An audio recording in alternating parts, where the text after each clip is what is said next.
एक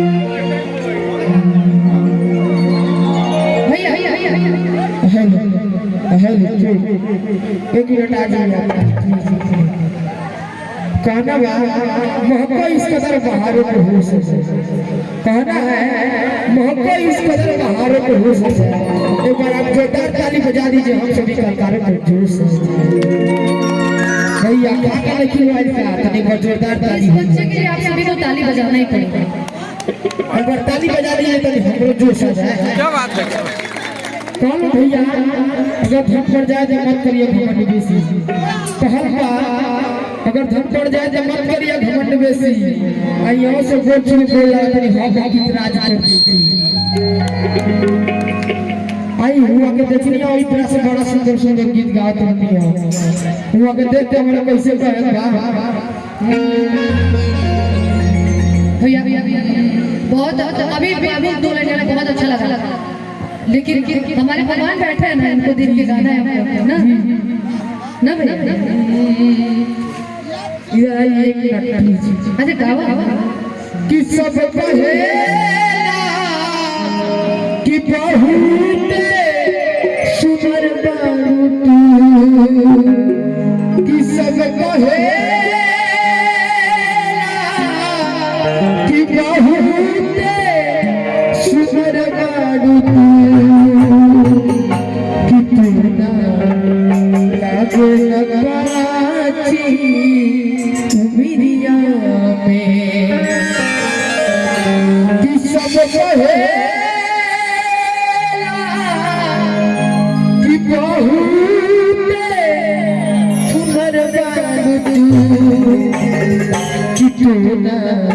लगे लगाती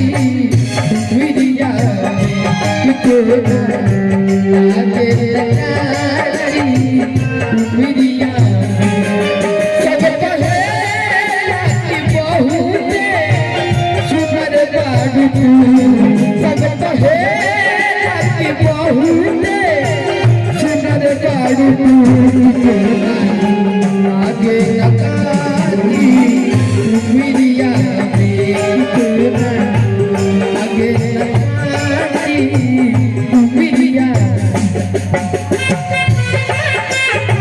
क्या बात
बड़ा मस्त गाना है लड़के में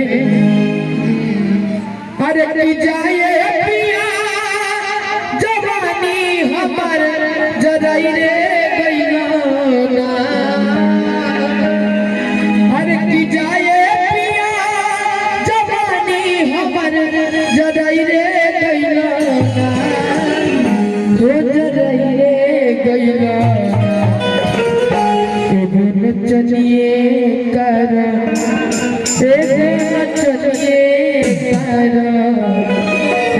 नचनिए कारण कहिए बुलाई रे गई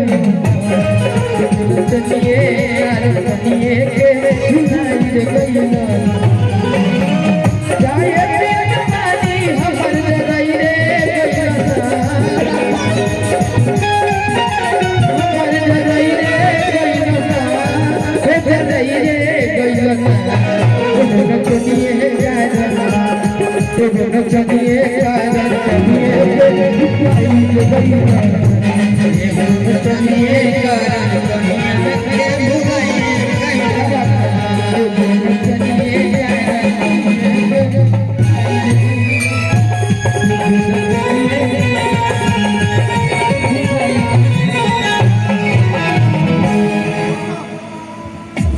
चलिए बहुत बहुत धन्यवाद।